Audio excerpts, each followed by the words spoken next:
El certificado de defunción. Desde el principio, la información oficial sobre la muerte de Anna Kettner ha sido casi inexistente. El FBI ha permanecido completamente en silencio, el forense no ha revelado la causa ni la forma de la muerte y la compañía de cruceros no ha dado ninguna actualización. Lo que se confirma públicamente se reduce a solo dos hechos: Anna murió el 7 de noviembre y Anna fue descubierta en el barco. Todo lo demás, el motivo, la secuencia de eventos y la identidad del sospechoso, sigue siendo un espacio en blanco. En marcado contraste.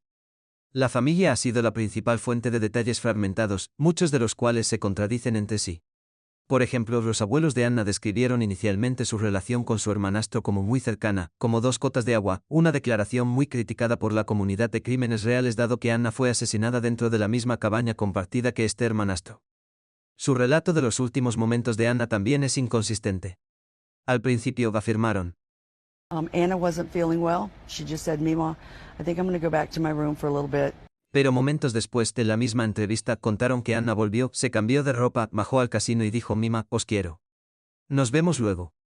Cuando les preguntaron cuándo fue la última vez que vieron a Anna, sus respuestas no coincidían con la línea temporal que ellos mismos habían descrito.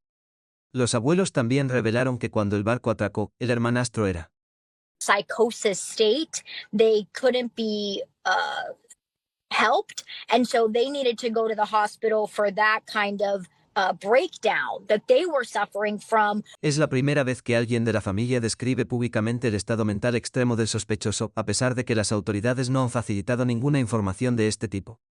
En resumen, aunque las fuentes oficiales permanecen completamente en silencio, las declaraciones de la familia, aunque valiosas, están plagadas de contradicciones e incoherencias. Esta disparidad no solo profundiza el misterio, sino que también aumenta las sospechas sobre lo que realmente le ocurrió a Anna Kettner. Las muertes que ocurren en el mar implican embarcaciones en Florida. El proceso de investigación y certificación de muerte suele realizarse a través de la Oficina del Forense Médico de Miami-Dade Distrito 11. Esta agencia tiene jurisdicción sobre todas las muertes no naturales que ocurren en aguas internacionales una vez que el buque llega al puerto. Sin embargo, el sistema contiene una importante laguna legal: cualquier muerte clasificada como posible homicidio y sometida a investigación del FBI puede permanecer pendiente indefinidamente, permitiendo que se emita un certificado de defunción público sin una causa o forma de muerte establecida. Esto es exactamente lo que ocurrió en el caso de Anna Kettner. Cuando Fox 35 obtuvo su certificado de defunción, confirmaron: how she died. Still no manner of death, still no cause of death, and so there are still a lot of questions surrounding that as the investigation continues. Otra laguna legal proviene de la estructura de los registros públicos de Florida. Los certificados de defunción son documentos públicos, pero cuando una investigación penal está en curso o cuando los procedimientos judiciales relacionados están incompletos o sellados, las secciones más críticas, la causa y la forma de la muerte, quedan deliberadamente en blanco. Esto conduce a una situación inusual, como se ve en el caso de Anna, donde el certificado incluye toda la información identificativa e incluso indica que los restos ya han sido cremados. Pero omite el hecho más importante que el público espera ver. Mientras tanto, la familia paradójicamente ha revelado más información que las propias autoridades. Esto pone de manifiesto una contradicción preocupante: las agencias oficiales pueden ocultar todo el contexto penal, mientras que la familia, a través de batallas de custodia no relacionadas y documentos judiciales, libera sin querer pistas clave de investigación en el dominio público. Este proceso no solo ha profundizado el misterio en torno a la muerte de Anna, sino que también ha puesto de manifiesto importantes debilidades procesales en la forma en que Miami-Dade gestiona la certificación de defunción para homicidios sospechosos en el mar. La decisión de cremar los restos de Anna Kettner apenas 6 días después de ser descubierta se ha convertido en uno de los detalles más controvertidos del caso.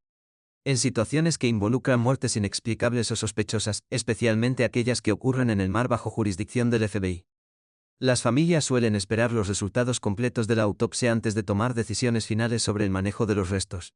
Sin embargo, en este caso, la cremación continúa a pesar de que la causa y la forma de la muerte no se habían hecho públicas. Y partes críticas del informe forense seguían incompletas. Lo que genera preocupaciones adicionales es que la familia parece poseer y compartir públicamente más fragmentos de información que cualquier agencia oficial.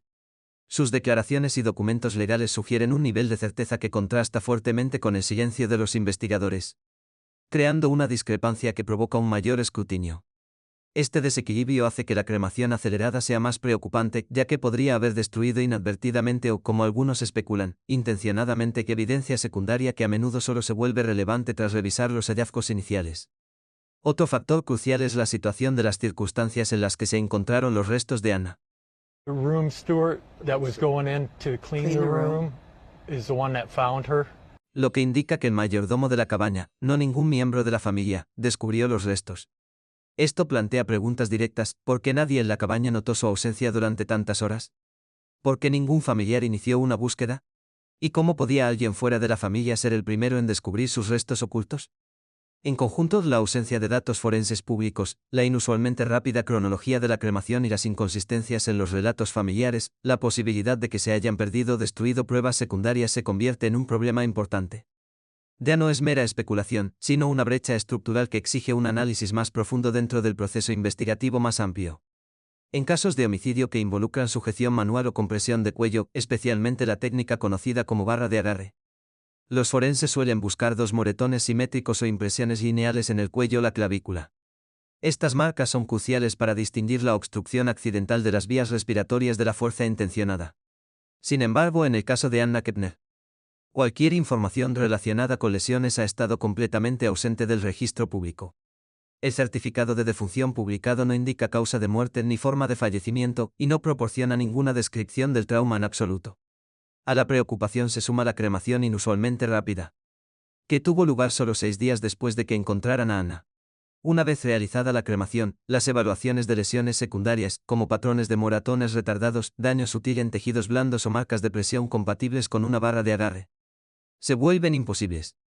En tales circunstancias, terminología general como asfixia mecánica puede usarse como un termo general, cubriendo escenarios que van desde una compresión accidental de las vías respiratorias hasta una fuerte compresión del cuello sin revelar el mecanismo exacto. Otra señal de alerta forense radica en el estado y la ubicación de los restos cuando fueron descubiertos. She was found concealed under the bed. El ocultamiento rara vez se asocia con muertes no violentas o accidentales. En cambio, suele implicar una puesta en escena deliberada o un intento de ocultar pruebas físicas, un comportamiento inconsistente con cualquier escenario que no sea el juego sucio. Cuando el informe forense permanece en silencio, los restos son incinerados antes de una revisión independiente y faltan observaciones clave en la documentación pública. Formulaciones vagas como asfixia mecánica, si se usan en el informe oficial, pueden servir para ocultar el trauma subyacente. En casos como este, donde los patrones de hematomas podrían apuntar directamente a una agresión directa, la ausencia de detalle se vuelve tan significativa como la propia presencia de la lesión. En muertes inexplicadas o sospechosas que ocurren en cruceros, especialmente en casos que involucran a menores, el informe toxicológico suele ser uno de los primeros componentes procesados. En Miami-Dade, los resultados toxicológicos en posibles casos de homicidio suelen tardar entre 7 y 10 días, y no más de 14 días incluso cuando se requieren análisis extendidos. Sin embargo, en el caso de Anna Kepner, el estado dependiente se ha extendido más allá de 21 días, superando todos los plazos estándar y convirtiéndose en uno de los periodos toxicológicos más lentos registrados. Este retraso resulta especialmente preocupante si se sitúa en el contexto más amplio de la investigación. El informe enfatiza explícitamente la completa ausencia de comunicación por parte de las autoridades. El forense y el FBI han guardado silencio.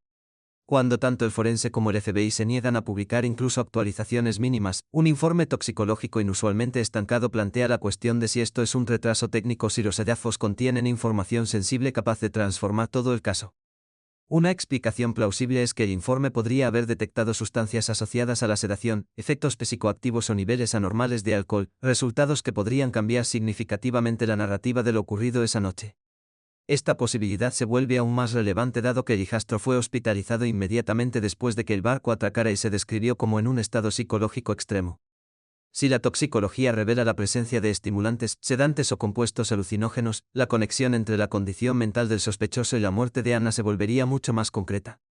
Cuando se ensamblan estos elementos, la cremación rápida, un certificado de defunción incompleto, los restos ocultos y un informe toxicológico retrasados mucho más allá de los parámetros normales, la pregunta ya no es simplemente por qué va lento, sino más bien, ¿qué es exactamente lo que intentan mantener enterrado durante estos 21 días?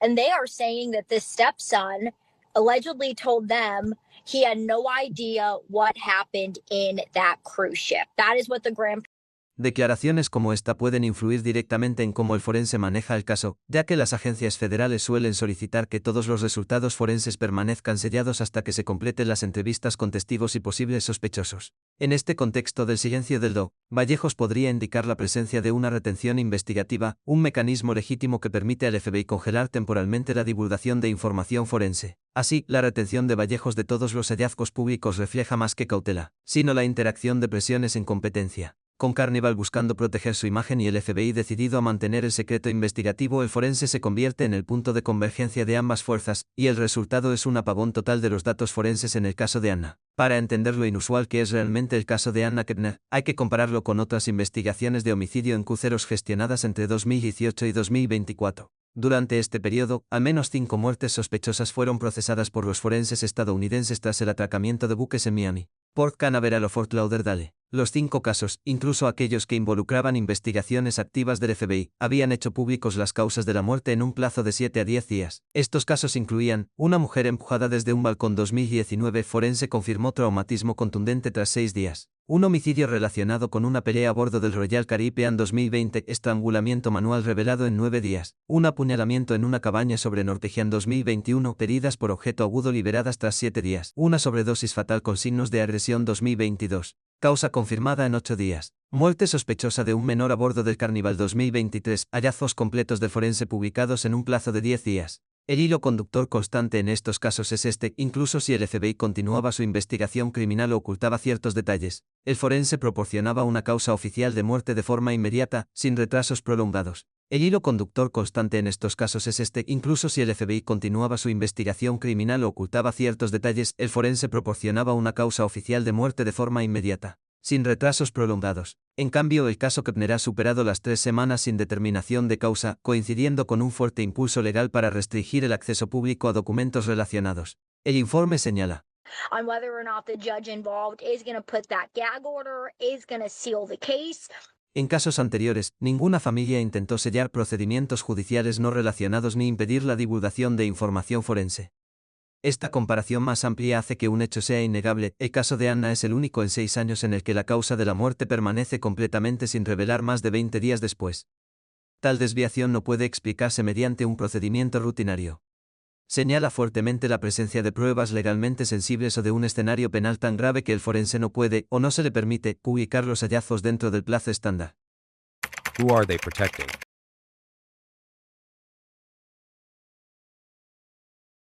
Uno de los aspectos más preocupantes del caso de Anna Kettner es el prolongado silencio en torno a la identidad del sospechoso, a pesar de que, según se informa, los investigadores tienen acceso a imágenes de vídeo claras y con marca temporal del crucero. En las investigaciones típicas de homicidio o muerte sospechosa a bordo de cruceros, las imágenes de vigilancia son de las primeras pruebas revisadas, ya que los cruceros están equipados con cámaras extensas en los pasillos, ascensores y cubiertas diseñadas específicamente para rastrear movimientos. En casos anteriores, estas imágenes han permitido a las autoridades identificar a los sospechosos en un plazo de 48 a 72 horas. Sin embargo, en el caso de Anna, han pasado más de 20 días sin que las autoridades hayan nombrado a un sospechoso, un retraso que contrasta notablemente con los plazos habituales de las investigaciones. Lo que hace que el silencio sea aún más llamativo es la creciente evidencia de que el enfoque investigador ya se ha reducido. El informe señala que esta hospitalización inmediatamente después de su llegada sugiere que las autoridades ya lo habían identificado como una figura central y solicitaron una evaluación médica y forense rápida. Por tanto, la ausencia de un anuncio oficial probablemente no se deba a una falta de claridad. En cambio, varios factores pueden explicar el retraso. El FBI normalmente retiene el nombre de sospechosos en casos que involucran a menores, emergencias de salud mental o posibles cargos federales. Además, si las imágenes de vigilancia muestran hechos ocurridos dentro o cerca de una cabaña ocupada por menores, los investigadores pueden estar tomando medidas extraordinarias para asegurarse de que las imágenes se revisen cuidadosamente y evitar errores procesales que puedan afectar futuras acusaciones. Sin embargo, la narrativa continua a divulgar incluso información básica ha dejado al público confiando casi exclusivamente en los documentos del Tribunal de Familia, no en las actualizaciones de las fuerzas del orden. Esto crea una dinámica inusual en la que el público sabe que existe un sospechoso y que las pruebas en vídeo probablemente confirman su implicación, pero las autoridades federales permanecen en silencio por sensibilidad legal más que por incertidumbre investigativa. En Estados Unidos, los casos que involucran a un sospechoso menor de edad en un posible homicidio en aguas internacionales siguen un protocolo federal altamente estructurado. Los cruceros están bajo una jurisdicción híbrida, el FBI lidera la investigación criminal. La Guardia Costera gestiona la autoridad marítima inmediata y el forense local clasifica la muerte una vez que el barco atraca. Cuando el posible infractor es menor de edad, la ley federal impone salvaguardas aún más estrictas, incluyendo evaluación psicológica obligatoria. Preservación rápida de pruebas y requisitos de notificación urgentes para prevenir la contaminación o manipulación. Sin embargo, con la muerte de Anna Kettner, casi todos los pilares de este marco establecido se han derrumbado. La primera gran brecha implica el manejo de la escena del crimen. Según el informe. Según el protocolo estándar, una vez sospechado de homicidio juvenil, todos los menores presentes en la cabaña deben ser aislados inmediatamente y entrevistados por separado e impedidos de volver a entrar en la escena. Sin embargo, los primeros detalles indican que la cabina no fue asegurada a tiempo y que es posible que se comprometiera evidencia crucial antes de que los agentes federales subieran a bordo del buque. Otro fallo estructural está en la línea temporal. Según las directrices marítimas federales, los investigadores deben realizar una clasificación inicial, accidente, muerte sospechosa o posible homicidio en un plazo de 72 horas. En el caso de Anna, han pasado más de 20 días sin ni siquiera una declaración provisional. Además, el protocolo federal exige que el menor sospechoso se someta a una evaluación forense, médica y psicológica en un plazo de 24 horas. Aunque el hijastro fue hospitalizado poco después del acoplamiento, los detalles sobre el propósito y el resultado de esa hospitalización permanecen completamente desconocidos. Lo que socava la transparencia. La brecha más grave es la retención prolongada de información. La ley federal anticipa retrasos en la persecución de menores, pero no retrasos en la clasificación pública de la naturaleza de la muerte. Al abandonar los plazos establecidos, los requisitos de comunicación y los procedimientos en la escena del crimen, el caso difiere radicalmente de todos los precedentes conocidos de homicidios relacionados con menores en el mar, lo que sugiere que la presión legal, la vacilación institucional o las pruebas sensibles pueden estar impulsando este silencio sin precedentes. En cualquier homicidio sospechoso a bordo de un crucero, especialmente cuando se encuentra un resto oculto, la cabina donde se descubre a la víctima debe ser sellada inmediatamente según los protocolos estándar de investigación del FBI y la Guardia Costera. La cabina se trata como la escena principal del crimen, conteniendo pruebas cruciales como ADN, huellas dactilares, fibras, rastros de tejidos blandos, patrones de arrastre, objetos reposicionados y señales de limpieza o preparación. Cualquier demora en sellar la escena corre el riesgo de destruir o alterar pruebas forenses esenciales. Sin embargo, la cabina 10.408 donde Anna fue encontrada oculta bajo la cama, cubierta con mantas y chalecos salvavidas, no fue sellada hasta 46 horas después de que el barco ya hubiera atracado. Esto supone una grave infracción de procedimiento, ya que la cabina seguía siendo accesible para el personal de limpieza, los equipos de mantenimiento e incluso para pasajeros si la zona se reabría para la entrega entre viajes. El confinamiento retrasado introduce 3 grandes fallos legales y forenses. Primero, constituye una violación directa de los estándares de preservación de pruebas del FBI para muertes inexplicadas. Si una escena del crimen no se asegura en cuestión de horas, las operaciones ordinarias del barco pueden borrar o sobreescribir rastros físicos críticos. En segundo lugar, dejar la cabaña sin asegurar durante casi 2 días permite una contaminación significativa, incluyendo huellas, fibras de tela, huellas de personas no relacionadas y objetos desplazados. Con varias personas entrando y saliendo, distinguir entre evidencia significativa e interferencia irrelevante se vuelve casi imposible. Tercero, la reticencia a sellar la cabaña. A pesar de que Anna fue encontrada claramente oculta, indica o bien una falta de urgencia en preservar la escena o, más preocupante aún, un retraso deliberado que reduce la probabilidad de recuperar pruebas incriminatorias. El vacío de 46 horas antes de asegurar la cabina 10.408 no es un descuido trivial. Representa una grave falla procesal en un caso con signos inequívocos de juego sucio y socava la integridad de la investigación desde el principio. En las investigaciones de homicidios marítimos, especialmente aquellas que involucran a menores, el FBI suele asignar a un agente con amplia experiencia en el manejo de casos complejos y sensibles. La investigación de Anna Kettner parece seguir ese patrón, con el agente especial Jonathan Bernstein supuestamente liderando. Sin embargo, casi de inmediato su nombre se convirtió en tema de debate público, no por ninguna acusación oficial, sino porque las comunidades en línea empezaron a vincularle de forma especulativa, con varias investigaciones federales de alto perfil en las que pudo o no haber participado. No existen documentos oficiales que confirmen su implicación en la investigación de Epstein sobre Giles James. Aún así, la mera aparición de su nombre en conversaciones públicas sobre casos importantes del pasado refleja una tendencia previsible, cuando una investigación actual es inusualmente opaca. El público recurre a los antecedentes de sus investigadores para intentar comprender el silencio. Estas preguntas no surgen de conexiones verificadas, sino del contexto más amplio del caso Kettner. Si la causa de la muerte revelada, un informe toxicológico con retraso prolongado, un certificado de defunción incompleto y los documentos judiciales de custodia convirtiéndose en la única fuente de nueva información, no es sorprendente que la atención se centre en quienes supervisan la investigación. En situaciones en las que las instituciones ocultan actualizaciones, el público examina naturalmente la historia de los investigadores para deducir qué podría estar ocurriendo entre bastidores. En lugar de interpretar estas discusiones como acusaciones, es más acertado verlas como síntomas de un problema mayor. Cuanto más opaca se vuelve la investigación, más intensamente examina el público a las personas implicadas. En este sentido, la especulación en torno a Saberstein no refleja su pasado personal, sino la falta sin precedentes de transparencia en torno al propio caso Kepne. Es el vacío de información oficial, no el expediente del agente lo que ha permitido que estas preguntas ganen terreno. Antes de que se presentara la solicitud de orden de silencio ante el tribunal, una de las preguntas más destacadas planteadas por el público era si ya había habido comunicación discreta entre el FBI y el abogado privado que representaba a la familia Kepner-Usson. Esto no es una acusación, sino más bien una reacción natural al inusual vacío informativo que rodea el caso, en contraste con las rápidas y preventivas acciones legales emprendidas por la familia. El informe deja claro que una de las primeras mociones no vino del FBI sino de la familia. Quieren que ese caso quede sellado. Una solicitud de sellado es poco común en casos donde aún no se ha determinado la causa de la muerte y aún menos habitual en situaciones que involucran un posible homicidio no resuelto. El impulso repentino del lado de Usson para restringir el acceso público, aunque el FBI no había publicado ni una sola actualización oficial, llevó a muchos observadores a especular que la familia podría haber sido informada de desarrollos de investigación o detalles sensibles aún no accesibles para el público. En el protocolo estándar, el FBI no comparte hallazgos específicos con representantes de un sospechoso menor para evitar que las pruebas comprometan. Sin embargo, el ritmo acelerado de las acciones legales de la familia, que pasaron rápidamente de declaraciones de protección a medidas limitantes de los medios y finalmente a intentos de sellar documentos civiles no relacionados, sugiere que podrían haber actuado con cierto grado de visión estratégica. Es importante enfatizar que esto no constituye evidencia de coordinación.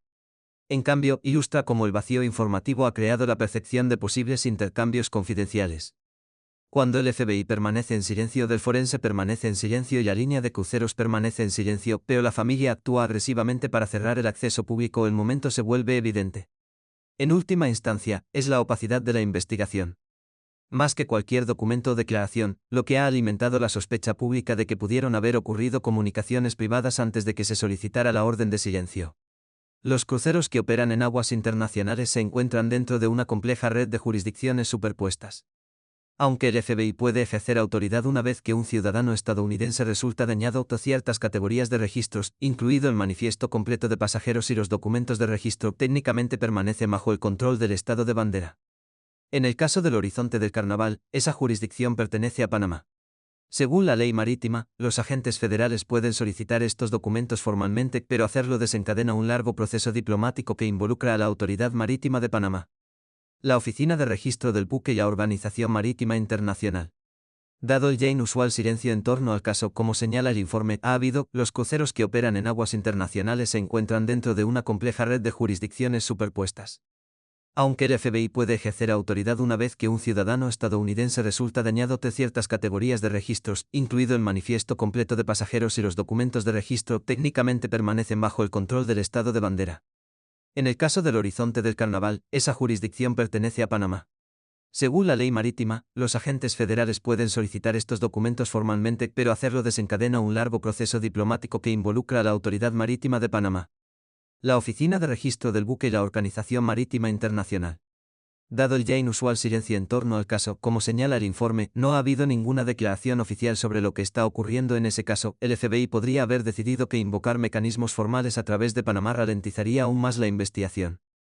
En cambio, la agencia parece haber confiado en la cooperación voluntaria de Carnival, un proceso en el que la compañía de cruceros proporciona registros internos, imágenes de vigilancia, registros clave, declaraciones de testigos del personal y datos de movimientos de pasajeros sin requerir intervención externa del gobierno.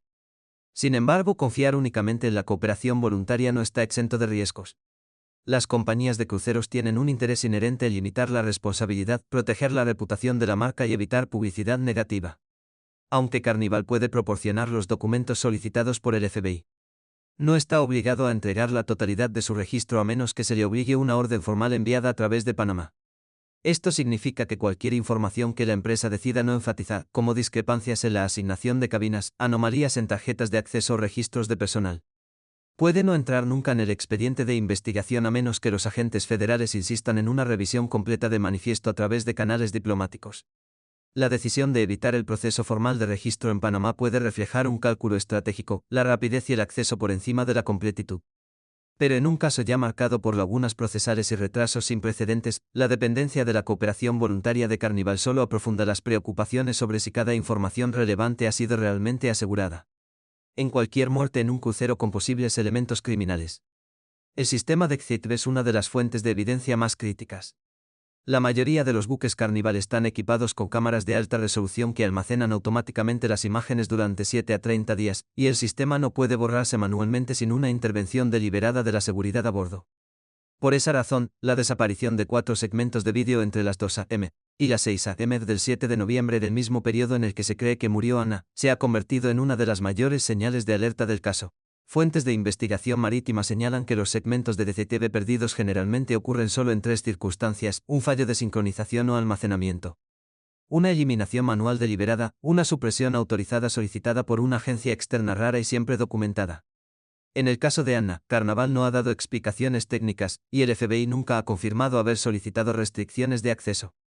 Este vacío ha llevado al público a cuestionar si los datos perdidos son una coincidencia o parte de un patrón más amplio de irregularidades, incluyendo los restos ocultos, el retraso en el confinamiento de la cabina, el informe toxicológico estancado y el certificado de defunción en blanco. El informe subraya esta opacidad continua, afirmando: seguimos obteniendo más información, pero esa información no proviene del FBI ni del Carnival, sino de documentos de custodia no relacionados y documentos judiciales civiles. Con las imágenes de las cámaras, la prueba más objetiva disponible, desapareciendo repentinamente durante la ventana más crítica de 4 horas, la investigación se ve forzada a una zona gris.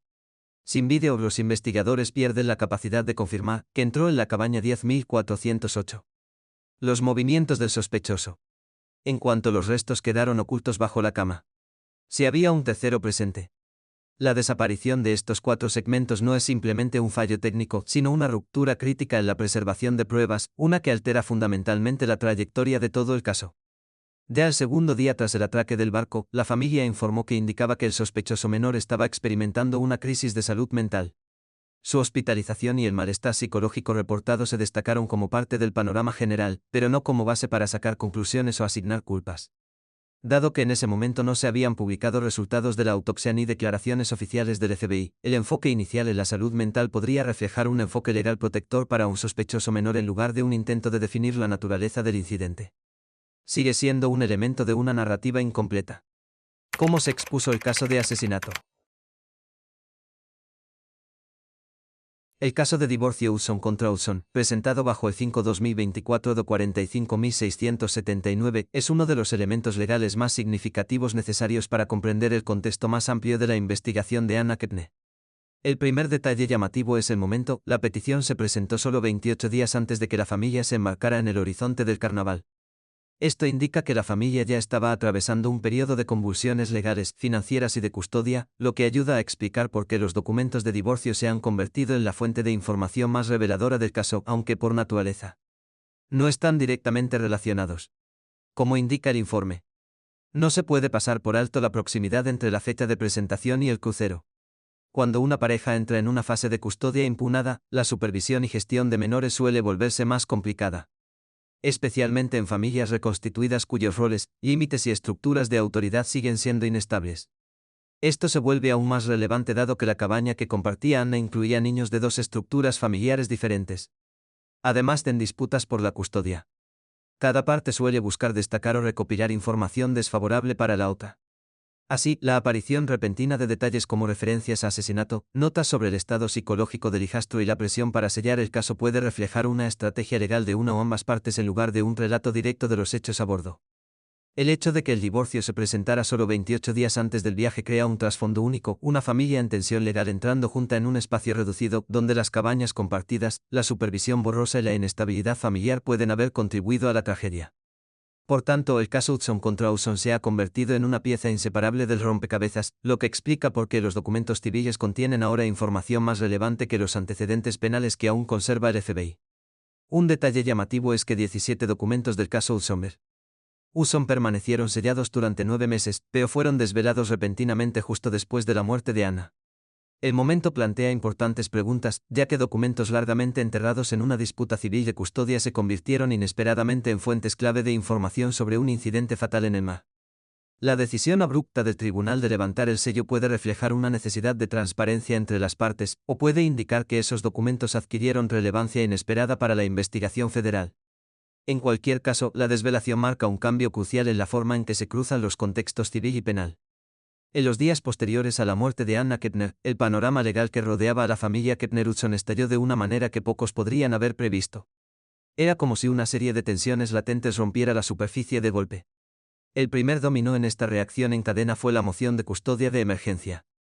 Presentada por Thomas Usson el 17 de noviembre de 2025, solo 10 días después de la tragedia a bordo del Carnival Horizon. Las mociones de custodia de emergencia no son infrecuentes en divorcios polémicos, pero esta contenía una sola frase que transformó toda la comprensión pública del caso: "Mi hijo es el único sospechoso en una investigación federal de homicidio". Esta fue la primera vez que un documento público identificó explícitamente al hijo de Shauntel Usson como el único sospechoso en la investigación federal sobre la muerte de Anna.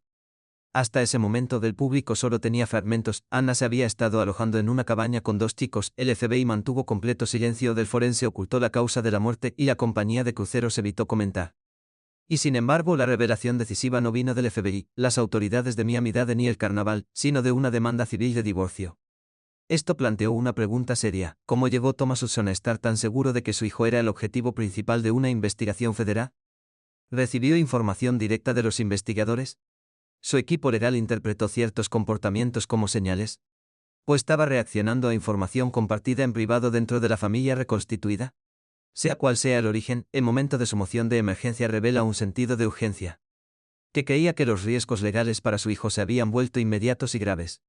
Casi inmediatamente después de que Thomas presentara la moción, Shauntel Usson respondió presentando 3 solicitudes separadas de orden de silencio, cada una citando la seguridad de mi hijo. Sin embargo, la jueza Jennifer Taylor negó las 3. Este fue un resultado muy inusual, especialmente considerando la implicación de un escrutinio mediático menor y mayor. Pero desde la perspectiva del tribunal, el argumento de Shauntel no alcanzó el umbral requerido para restringir el acceso público. Una orden de silencio solo puede concederse cuando exista evidencia clara de peligro inminente o cuando el acceso abierto a documentos pueda causar un daño directo a los derechos legales de un menor. Shauntel no presentó pruebas de amenazas, y los temores a la presión pública no califican como motivo para suspender el derecho del público a acceder a los registros civiles. Además, los documentos en cuestión formaban parte de una disputa estándar de custodia, no de pruebas penales, lo que debilita aún más el argumento a favor del sellado. En un momento en que el FBI no había hecho públicos ni un solo detalle, sellar repentinamente los registros del Tribunal de Familia podría percibirse como un intento de controlar la narrativa en lugar de proteger al menor. Sin embargo, mientras Thomas y Shauntel estaban enfrascados en su propia batalla legal, surgió un tercer desarrollo que complicó aún más la situación. Christopher Kettner, el padre biológico de Anna, fue citado inesperadamente para testificar en una disputa completamente separada por la custodia que involucraba a su tercera esposa.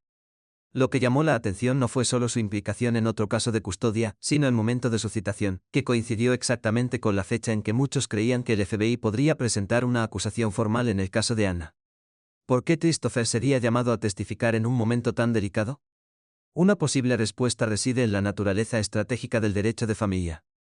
El informe proporcionó una pista importante. En otras palabras, el abogado contrario en ese caso de custodia no relacionado intentó aprovechar a cualquier testigo potencial que pudiera influir en la percepción del tribunal sobre la aptitud de la madre. Y Christopher, que estuvo físicamente presente en el crucero y fue de las últimas personas en ver a Anna con vida, de repente se convirtió en una persona de gran valor legal. Su presencia en el lugar de una tragedia muy publicitada amplificó el peso de su testimonio.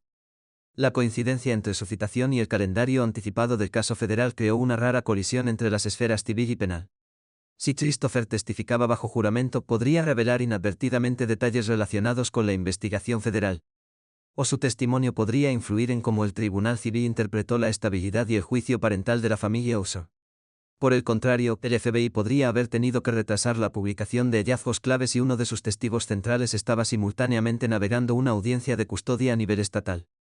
Ya fuera casualidad o estratégica, esta convergencia subrayaba una realidad más profunda: la muerte de Anna no solo desencadenó una investigación federal, sino que desestabilizó toda una red de procedimientos legales familiares en varios hogares. La moción de emergencia. Las órdenes de silencio rechazadas y la citación de Christopher Kepner revelan colectivamente un panorama donde los tribunales civiles, las tensiones familiares y los investigadores federales están mucho más entrelazados que en un caso típico de homicidio. Al final, estos desarrollos legales iluminan una verdad: la tragedia a bordo del Carnival Horizon no ocurrió en el vacío. En cambio, detonó a lo largo de líneas de falla que ya estaban bajo presión, disputas de custodia, dinámicas familiares reconstituidas y reclamaciones parentales en competencia, transformando lo que debería haber sido una única investigación en una crisis extensa, multijudicial y multifamiliar. Los efectos en cadena de la muerte de Anna ahora se extienden mucho más allá del barco donde ocurrió, arrastrando a 3 familias y 3 tribunales a una compleja red legal que sigue desmoronándose en tiempo real. Durante la revisión de los documentos de Usson, tras la desvelación de los documentos, surgió una irregularidad especialmente llamativa: 14 páginas de apéndice habían sido editadas deliberadamente. El nombre Anna Kepner fue eliminado completamente de todas las páginas. Pero detalles contextuales críticos, como el número de la cabina, la hora exacta de la muerte y las marcas de tiempo clave de la noche del 7 de noviembre, permanecieron intactos. Esta redacción selectiva plantea una pregunta inmediata: ¿por qué borrar el nombre de Anna mientras se preserva el marco de los acontecimientos que rodearon su muerte? En la práctica estándar de los tribunales, cuando la intención es proteger a un menor u ocultar datos sensibles, toda la información identificativa queda oculta: nombres, números de cabina, marcas de tiempo y marcadores descriptivos sobre el lugar de la muerte. Pero estas 14 páginas fueron editadas de manera que mantuvo la estructura, eliminó la identidad, lo que sugiere que las modificaciones probablemente fueron realizadas por una parte del caso y no por un secretario judicial siguiendo el protocolo formal de redacción. El hecho de que el número de la cabaña y la hora de la muerte se mantuvieran intactos indica que los apéndices seguían teniendo un propósito en la disputa por la custodia, aunque la familia intentara evitar asociar públicamente esos detalles con Anna. Para complicar aún más las cosas, mientras grandes medios como Fox y Mediapcom carecían de información clara, cadenas legales como Court TV y Laticrime comenzaron de repente a emitir detalles muy específicos: el número de la cabaña, la línea temporal y el supuesto comportamiento del hijastro. Estos detalles no podrían haber venido del FBI, que permaneció en silencio, ni del Carnaval, que evita divulgar datos operativos sensibles. Entonces, ¿de dónde se originó la filtración? Los observadores han propuesto 3 fuentes plausibles. La primera: abogados de ambas partes del divorcio, que tenían acceso privilegiado a los documentos judiciales antes de que fueran publicados. La segunda: una parte que busca una ventaja narrativa, utilizando medios de comunicación centrados en el derecho para influir en la percepción pública. La última: un empleado interno del tribunal, dado que los documentos fueron temporalmente desprecintados. Lo que destaca es que Court TV y Laticrime recibieron detalles que coincidían exactamente con la información conservada en los apéndices editados: el número de cabina, las marcas de tiempo y los movimientos contextuales. Pero no ninguna prueba física. Esto refleja tan fielmente el contenido de las 14 páginas alteradas que la explicación más creíble es que la filtración provino de alguien con un interés legal directo en cómo el público entendió el caso. La alineación entre lo que se borró en los documentos oficiales y lo que se emitió en las cadenas legales sugiere una intención estratégica: alguien quería que el nombre de Anna fuera eliminado del expediente formal, pero quería que el público estuviera plenamente al tanto de las circunstancias que rodearon su muerte. Es el tipo de filtración diseñada para proteger posicionamientos legales mientras orienta la opinión pública en una dirección concreta. Red familiar. A medida que la investigación sobre la muerte de Anna Kepner se volvía cada vez más opaca, los debates en línea y los foros legales comenzaron a examinar a los adultos y las redes familiares que rodeaban su vida. Este escrutinio emergente no se basó en hechos confirmados ni en revelaciones oficiales, sino en un público que intentaba interpretar una tragedia a través de fragmentos de información, documentos judiciales civiles y especulaciones en redes sociales. Con el FBI en silencio y el forense ocultando hallazgos básicos, el vacío público se convirtió en terreno fértil para preguntas, especialmente en lo que respecta a la familia Kepner-Usson. Una de las figuras más antiguas y más comentadas en estas conversaciones es Christopher Kepner, el padre biológico de Anna. En diversas plataformas online, los usuarios difundieron documentos no oficiales y extractos de antiguas disputas de custodia, sugiriendo que había pasado por 3 matrimonios y que había enfrentado 2 acusaciones previas relacionadas con conductas inapropiadas con menores. Cada una de estas acusaciones, como señalan los documentos circulados, no fue fundamentada o desestimada por falta de pruebas. De manera crucial, ninguna agencia policial ha concluido nunca que Christopher cometiera tal delito, y ninguna de estas afirmaciones se origina en registros oficiales de investigación. Aún así, el hecho de que tales acusaciones existieran, aunque no estuvieran verificadas o descartadas, llevó al público a preguntarse si las preocupaciones pasadas dentro del entorno familiar fueron ignoradas o minimizadas. Paralelamente, la atención también se centró en Saunte Lawson, la madrastra de Anna. Dentro de los grupos comunitarios locales de Cocoa Beach, varias publicaciones afirmaban que Saunte estaba vinculada a un círculo social informal conocido coloquialmente como un club de madrastras. Algunos usuarios alegaron que este grupo incluía a personas con cargos previos o actuales en seguridad marítima, incluyendo, en algunas versiones del rumor, a alguien que se dice tenía vínculos con las operaciones de seguridad de Carnival. Sin embargo, ningún registro público confirma ningún vínculo directo entre Saunte Lawson y ningún responsable de seguridad del Carnaval. Estas narrativas representan, en cambio, un patrón común en casos de alto perfil. El público reúne un mosaico de detalles vagamente conectados, conocidos sociales o coincidencias ocupacionales e interpretándolos como parte de una red más amplia. Fueran ciertos o no, los rumores planteaban la pregunta si Saunte sí tenía relaciones dentro del sector de la seguridad en cruceros. ¿Podrían esas conexiones haber influido en cómo se desarrolló el caso? Sin embargo, la especulación más intensa ha girado en torno a T, el hermanastro de 16 años que estaba en la cabaña con Anna la noche de su muerte. En Reddit, YouTube, grupos de Facebook y hilos de Discord, numerosos usuarios afirmaron que T tenía un historial de tratamiento de salud mental desde 2022 y que había sido suspendido o expulsado de la escuela por conductas descritas, a menudo de forma vaga, como controladoras, coercitivas o sexualmente inapropiadas. Todas estas afirmaciones siguen sin verificarse.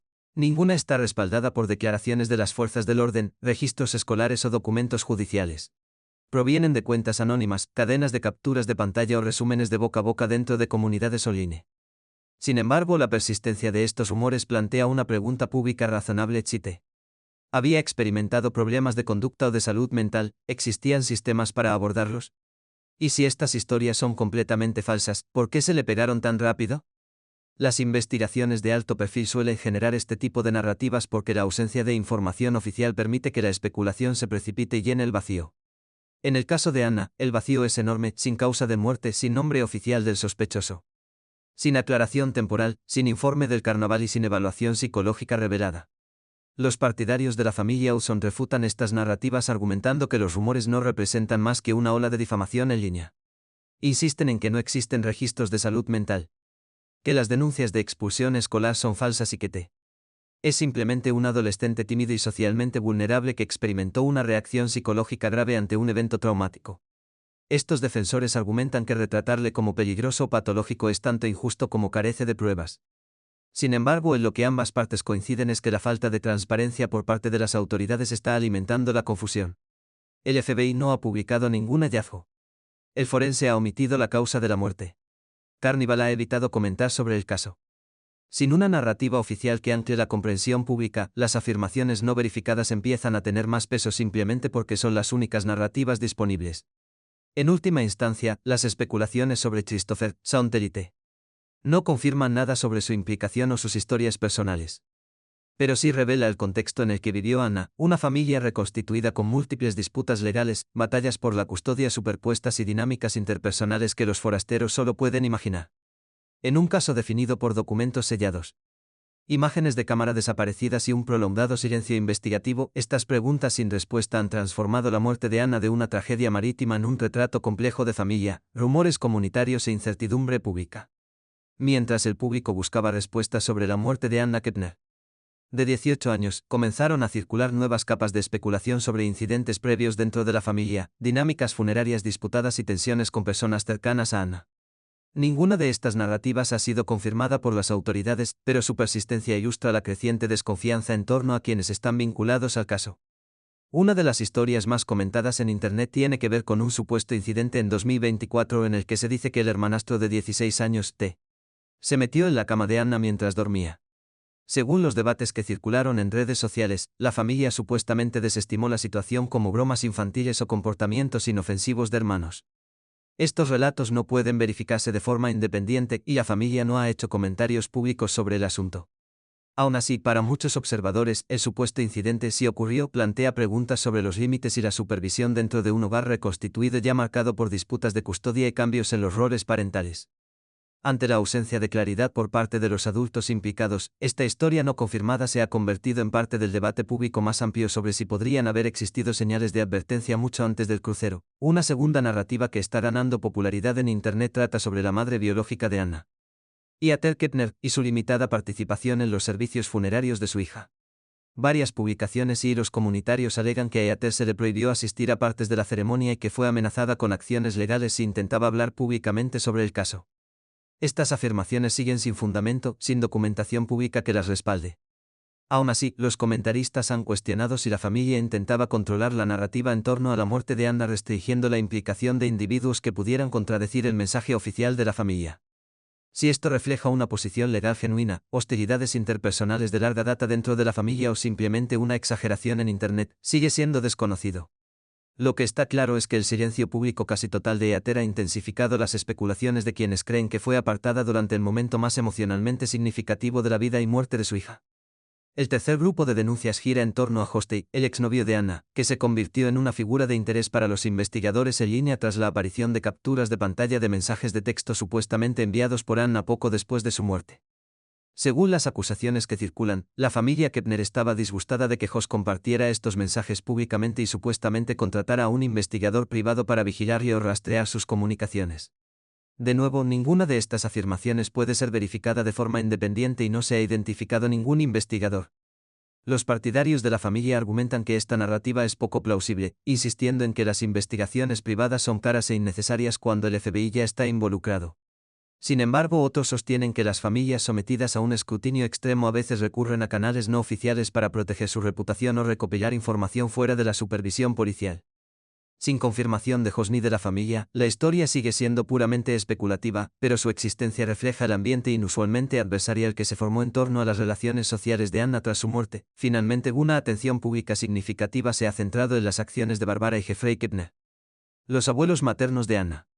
A pesar de la negativa a solicitar entrevistas de importantes medios estadounidenses, incluidas cadenas de televisión y periódicos nacionales, informes no verificados afirman que enviaron una carpeta de documentos, fotos o declaraciones personales al Daily Mail, un tabloide conocido por amplificar conflictos familiares de alto perfil. Se desconoce la motivación detrás de la supuesta cooperación con un tabloide extranjero en lugar de con medios de investigación nacionales, y la familia no ha aclarado la exactitud de estas afirmaciones.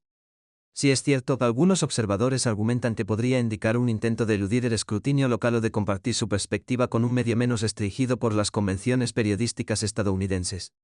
Otros creen que refleja frustración por el lento ritmo de cobertura de los medios estadounidenses en medio de una investigación del FBI muy controlada. Sin confirmación, sin embargo, estas siguen siendo teorías alimentadas por las inconsistencias en la interacción mediática de la familia. En conjunto, estos cuatro hilos narrativos, un supuesto incidente en el dormitorio de 2024, la controversia sobre el acceso a un funeral, la supuesta vigilancia de un exnovio y la ambigua cooperación con medios internacionales, dibujan no un cuadro de irregularidades confirmadas, sino de profunda incertidumbre pública. Los temas son consistentes: comunicación fracturada, mensajes inconsistentes, relaciones tensas y la percepción justificada o no de que ciertos adultos pueden estar gestionando la información de forma selectiva. Estas afirmaciones no verificadas siguen difundiéndose por una razón. El FBI no ha aportado claridad. El forense ha ocultado la causa y la forma de la muerte. Carnival no ha ofrecido ninguna transparencia significativa sobre lo que ocurrió a bordo. En el vacío dejado por las instituciones, la especulación pública se ha convertido en el marco dominante a través del cual se interpreta la historia de Anna. Cuanto más tiempo dura el silencio, más ganan fuerza estos relatos no confirmados, algunos probablemente exagerados, otros posiblemente contradices en la verdad, y moldean la comprensión colectiva del caso. Es precisamente este entorno de opacidad el que hace que cada rumor parezca más plausible de lo que debería. Sin respuestas oficiales del público, los comentaristas, antiguos compañeros de clase, los analistas en línea e incluso los observadores lejanos se quedan para construir significado a partir de fragmentos. Las narrativas que involucran a Christopher Sauntel y Eater, Hoss y los abuelos de Anna pueden estar incompletas, disputadas o distorsionadas, pero revelan algo inconfundible: una familia bajo una intensa presión, navegando por la pérdida, el conflicto y el escrutinio, y un público desesperado por entender qué fue lo que realmente le ocurrió a Anna. Campaña de desinformación. En los primeros días tras la muerte de Anna Kepner a bordo del Carnival Horizon, la narrativa mediática seguía un patrón familiar y casi formulaico. Entre el 6 y el 12 de noviembre, casi todos los titulares enmarcaban a Anna en el lenguaje reservado para la juventud estadounidense idealizada, la animadora de matrícula de honor con un futuro brillante. De hecho, una revisión de la cobertura de esos 6 días muestra que el 100 de los artículos publicados usaban variaciones de este descriptor, pintando a Anna como la adolescente americana por excelencia cuya vida se truncó trágicamente. Este tipo de encuadre no es accidental, es un reflejo periodístico bien documentado destinado a anclar la simpatía pública, reducir la controversia y establecer una base moral antes de que surjan detalles más complejos. Durante esta fase, la atención se centró únicamente en la promesa de Anna y la repentina muerte de Anna, sin referencias explícitas a complicaciones familiares, posibles sospechosos o desafíos investigativos. Pero un cambio llamativo ocurrió en la segunda semana. Entre el 13 y el 20 de noviembre, los periódicos y medios digitales empezaron a emplear un léxico notablemente diferente, frases como dificultades de familias reconstituidas, crisis de salud mental adolescente y dinámicas complejas del hogar entraron en circulación. Estos términos funcionaban de forma sutil pero poderosa, replanteaban la tragedia de un evento puramente externo a uno que podría tener raíces dentro de la propia familia. Este giro retórico tuvo dos efectos. Primero, diluyó el retrato anterior y íntimo de la vida de Anna al sugerir inestabilidad interna. En segundo lugar, desvió la simpatía de una narrativa puramente centrada en la víctima hacia la construcción de contexto. A menudo un preludio para preparar al público para revelaciones que involucran a alguien cercano a la víctima. Durante este periodo, varios analistas observaron que el tono de cobertura se volvió notablemente más suave hacia los posibles sospechosos, especialmente los menores. Los informes empezaron a enfatizar temas como la volatilidad emocional adolescente, las dificultades de comportamiento y las presiones de crecer en hogares reconstituidos. Reflejaba un patrón visto en otros casos de alto perfil donde la prensa empieza a sembrar un andamiaje narrativo mucho antes de que las fuerzas del orden confirmen cualquier información. Ya fuera casualidad o guiada estratégicamente, la trayectoria del mensaje era clara: reducir la sensación de mala conducta deliberada, aumentar la percepción de complejidad sistémica o psicológica. El tercer cambio surgió entre el 21 y el 27 de noviembre. Y fue el más dramático. Una auditoría de titulares de medios nacionales y regionales durante este periodo reveló que el 68% de los títulos de noticias incluían términos como hermanastro, batalla por la custodia o sospechoso menor. En otras palabras, el foco se había alejado por completo de la identidad de Anna y se había centrado en los conflictos internos de los adultos a su alrededor y la posibilidad inminente de un sospechoso vinculado a la familia. Para entonces, los medios habían pasado en gran medida de una narrativa suave de interés humano a un marco forense centrado en conflictos. La narrativa ya no era Anna, la adolescente prometedora, sino el hermanastro, la lucha por la custodia y el silencio de los investigadores. Cabe destacar que este cambio no se produjo tras nueva información del FBI, el Carníbal o el forense, todos los cuales permanecieron en silencio.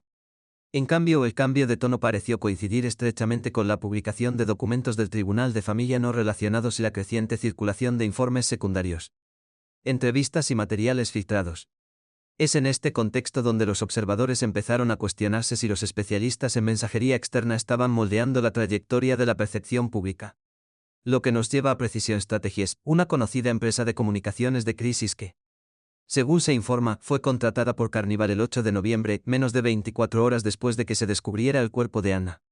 Precision Strategies es una figura pesada en el mundo de las relaciones públicas, conocida por sus campañas políticas, crisis corporativas del Fortune 50 y gestión reputacional de alto riesgo. Cuando una empresa así se involucra, su misión no es manipular los hechos, sino remodelar el marco a través del cual el público recibe esos hechos. Las agencias de relaciones públicas en crisis normalmente no se dirigen directamente al público. En cambio, influyen en cuyos puntos de conversación se enfatizan, qué narrativas se desprecian, cómo responden los socios corporativos y cómo los medios interpretan la ausencia de información oficial. En la semana posterior a la incorporación de Precision Strategies, 3 resultados observables se alinearon con los manuales estándar de relaciones públicas en crisis. La primera, desescalada de la exposición corporativa. Carnaval prácticamente desapareció de los titulares tras el 9 de noviembre. Las primeras historias que mencionaban la responsabilidad de la compañía de cruceros, los protocolos de seguridad o las prácticas de asignación de habitaciones desaparecieron rápidamente. Esto sugiere una estrategia de contención deliberada. El siguiente, difusión narrativa. La atención se desplazó de la línea de cruceros hacia la dinámica dentro de la familia Kepner-Usson. Los tribunales, las disputas por la custodia y la salud mental juvenil aparecieron cada vez más en los ciclos informativos. Los estrategas de relaciones públicas en crisis suelen desviar la atención hacia la complejidad social y las circunstancias individuales. Un patrón que se hizo evidente en este caso. La última. Replanteando al sospechoso. La presentación mediática del hermanastro pasó de ser no mencionada a humanizada contextualmente, con énfasis en los problemas de salud mental, la inestabilidad familiar y la vulnerabilidad juvenil. Esta es una estrategia clásica de mitigación de riesgos. Si la indignación pública no puede eliminarse, puede redistribuirse. Por supuesto, nada de esto demuestra que Precision Strategies haya sido la clave de los cambios mediáticos. pero el momento es notable. Cada fase de la narrativa cambia, desde la víctima idealizada hasta la complejidad de la familia reconstituida, pasando por la presentación de un sospechoso juvenil, encaja perfectamente con tácticas de comunicación en crisis utilizadas para reducir la responsabilidad corporativa y moderar la ira pública. Lo que sigue siendo innegable es la consecuencia. A finales de noviembre, la propia Anna se había convertido en una figura secundaria en la historia de su propia muerte. La conversación pública se había replanteado en torno a disputas de custodia, narrativas psicológicas y procesal. Ya fuera guiado orgánico del efecto era el mismo, un cambio alejándose de la responsabilidad de la línea de cruceros hacia un retrato turbio del conflicto familiar. En un caso definido por el silencio de los funcionarios, la evolución de la narrativa mediática puede ser el indicador más claro de quién está moldeando la historia tras bambalinas. Un momento especialmente revelador en la evolución de la narrativa mediática de Anna Keppner ocurrió el 22 de noviembre, cuando 41 artículos de prensa publicados en el mismo periodo de 24 horas usaron la misma frase. Fuentes cercanas a la familia dicen que el niño está devastado. La uniformidad de esta frase, repetida literalmente en medios nacionales, regionales y digitales, sugiere fuertemente la publicación coordinada de un único punto de conversación en lugar de un reportaje independiente. En el mundo de la comunicación en crisis, esta técnica se conoce como siembra de simpatía, la introducción temprana de un encuadre emocional diseñado para humanizar a una persona que más adelante podría enfrentar sospecha pública. Al enfatizar el supuesto colapso emocional del hermanastro, la narrativa se reorientó sutilmente de la investigación forense hacia la empatía. Es importante destacar que ningún artículo identificó estas fuentes, dejando abierta la cuestión de si la frase se originó en familiares legítimos, asesores legales o intermediarios de relaciones públicas en crisis. Al mismo tiempo surgió otra controversia, el cierre abrupto del GoFundMe de la familia Keppner, que recaudó $187,000 en solo 48 horas antes de ser retirado con la etiqueta de violación de la política relacionada con la violencia. GoFundMe no ha aclarado públicamente la razón exacta de la retirada, aunque estas acciones suelen ocurrir cuando las recaudaciones de fondos parecen estar vinculadas a investigaciones criminales en curso, narrativas disputadas o un supuesto mal uso de la recaudación basada en víctimas. El cierre se convirtió rápidamente en un punto focal del debate en línea. Los partidarios argumentaron que la familia estaba siendo injustamente examinada durante un periodo de profundo duelo, mientras que los críticos cuestionaron el momento del propósito y la transparencia de la recaudación. La desaparición de la página sin una explicación oficial dejó un vacío pronto lleno de especulaciones. ¿Estaba GoFundMe reaccionando a las preocupaciones de las fuerzas del orden? ¿Reportaje comunitario? ¿O las inconsistencias en la recaudación activaron la detección automática? Esta incertidumbre, mezclada con el continuo replanteamiento mediático, creó un terreno fértil para el cambio final, la sobreescritura de la narrativa en redes sociales que tuvo lugar entre el 23 y el 27 de noviembre. Los hilos en redes sociales reflejaban la misma tendencia, las discusiones se alejaron del análisis basado en la evidencia hacia debates sobre el desarrollo psicológico juvenil, el estrés parental y los conflictos internos en el hogar. Aunque estos temas son válidos por sí solos, su repentina dominancia ha bloqueado eficazmente las conversaciones centradas en la propia Anna. Algunos usuarios observaron que publicaciones cuestionando decisiones de investigación fueron discretamente votadas negativamente o utilizadas, mientras que contenido emocionalmente comprensivo sobre una familia destrozada salió a la superficie. Este patrón refleja el comportamiento algorítmico conocido en casos de alto perfil, donde las narrativas cargadas emocionalmente superan a las analíticas, especialmente cuando alguien, ya sea de forma orgánica o intencionada, las amplifica.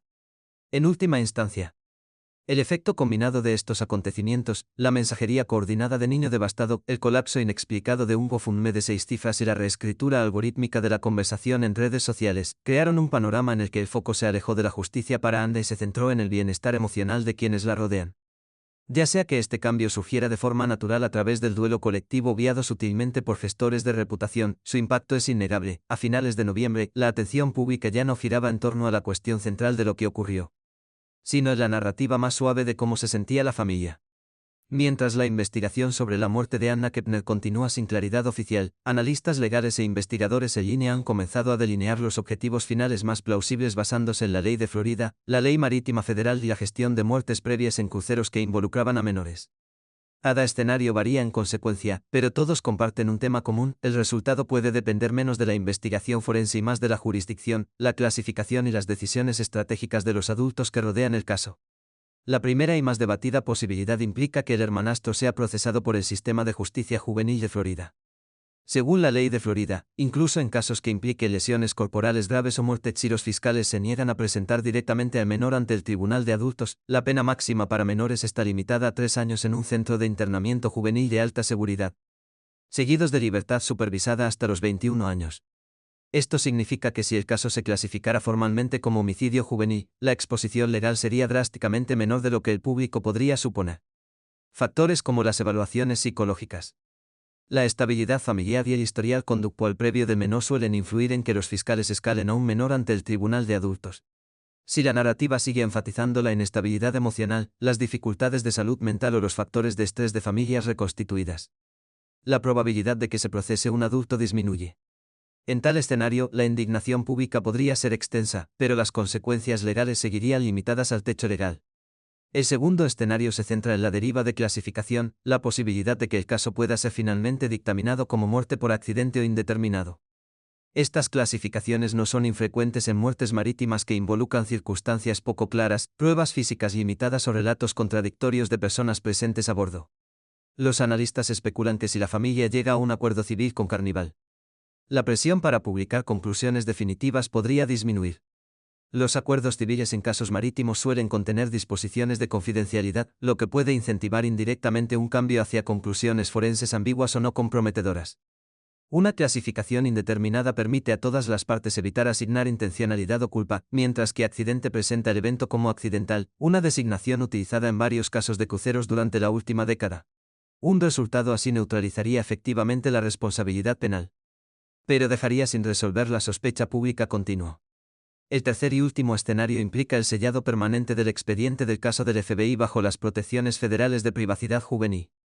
Si un menor es identificado, aunque sea de forma informal, como sujeto persona de interés o posible testigo, las agencias federales pueden invocar las leyes de privacidad juvenil para restringir el acceso público a los registros de forma indefinida.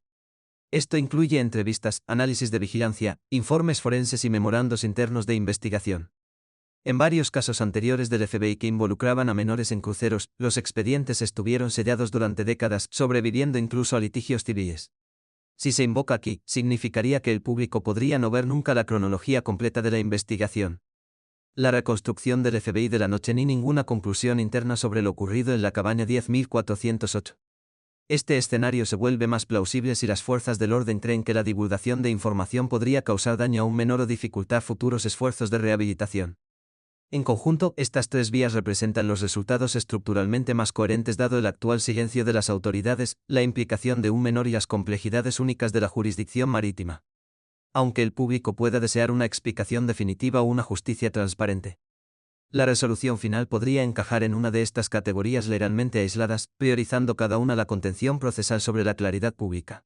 Si el caso continúa por la trayectoria observada en las últimas semanas, muchos observadores creen que el próximo capítulo podría desarrollarse no en una sala de juicios, sino en las decisiones privadas de quienes están más cercanos a la investigación. Una posibilidad ampliamente debatida es que Christopher y Saunter Kepner podrían eventualmente mudarse fuera de Florida en un plazo de 6 meses, motivados por el intenso escrutinio regional, las disputas continuas por la custodia y la incomodidad de vivir en una comunidad donde la especulación se ha vuelto inseparable de su vida diaria. Estos movimientos son habituales en casos familiares de alto perfil, no como una admisión de mala conducta, sino como un medio de reinicio psicológico, un intento de reconstruir el anonimato en otros lugares cuando la atención pública se vuelve asfixiante. Mirando más adelante, algunos analistas predicen un cambio cultural aún más amplio, la probabilidad de que una adaptación documental, quizás por una plataforma como Netflix, surja en la próxima década. Si los casos pasados son indicativos, la historia podría fácilmente replantearse no en torno a la víctima, sino en torno a la complejidad emocional del menor implicado. Los medios suelen inclinarse hacia narrativas de turbulencias adolescentes, crisis de salud mental y colapso familiar porque ofrecen un arco psicológico digerible. En esta proyección, Anna corre el riesgo de convertirse en una figura secundaria en la narración de su propia tragedia, reemplazada por un encuadre más suave y aceptable para el público de un chico atormentado atrapado en una tragedia que no podía comprender. Este cambio narrativo anticipado no es exclusivo de este caso, refleja una tendencia cultural más amplia a humanizar a los menores mientras minimiza sin querer la visibilidad de las víctimas. Otra preocupación que se plantea a menudo en los círculos de discusión forense es la desaparición de pruebas clave con el tiempo. Los sistemas de vigilancia de las líneas de crucero suelen sobreescribir datos en cuestión de semanas, a menos que las fuerzas del orden los extraigan y conserven de inmediato. Si se manejaba mal, el disco duro de la nave, que potencialmente contenía horas de grabaciones en pasillos o corredores, podría perderse de forma permanente. Del mismo modo, las muestras biológicas, como el antraza encontrado bajo las uñas, se degradan rápidamente sin un almacenamiento adecuado ni priorización en las colas de procesamiento. Las comunicaciones digitales, incluidos los mensajes de texto eliminados del 6 de noviembre, se vuelven cada vez más difíciles de recuperar a medida que los dispositivos se actualizan, los bloqueos de memoria se desplazan o se cierran cuentas. Nada de esto implica destrucción intencionada, más bien, ilustra lo frágil que se vuelve la evidencia en investigaciones marítimas que abarcan múltiples jurisdicciones y agencias. Lo que conduce a la última y más cargada de carga emocional que plantean muchos tras el caso, la idea de que las víctimas pueden experimentar una segunda forma de borrado, no a través de la violencia, sino mediante el silencio institucional. En este encuadre metafórico, Anna Kepner corre el riesgo de convertirse en víctima 2 veces, primero por la tragedia a bordo del Carnival Horizon, y otra por el desvanecimiento gradual de su historia dentro de un sistema que prioriza la privacidad juvenil, la reputación familiar y la responsabilidad corporativa por encima de la claridad pública. Esta segunda desaparición no es una conclusión legal, ni una acusación, sino un reflejo de cómo cambian las narrativas cuando las investigaciones se estancan, las pruebas se disipan y las instituciones cierran sus puertas tras expedientes sellados. Cuando el enfoque se centra cada vez más en proteger el bienestar emocional de los menores implicados o las preocupaciones reputacionales de los adultos, la vida de la víctima real puede quedar relegada a los márgenes. Al final, este escenario no trata sobre culpabilidad o inocencia. Se trata de lo fácil que queda oculta la verdad en casos que involucran jurisdicciones superpuestas, entidades corporativas y menores vulnerables.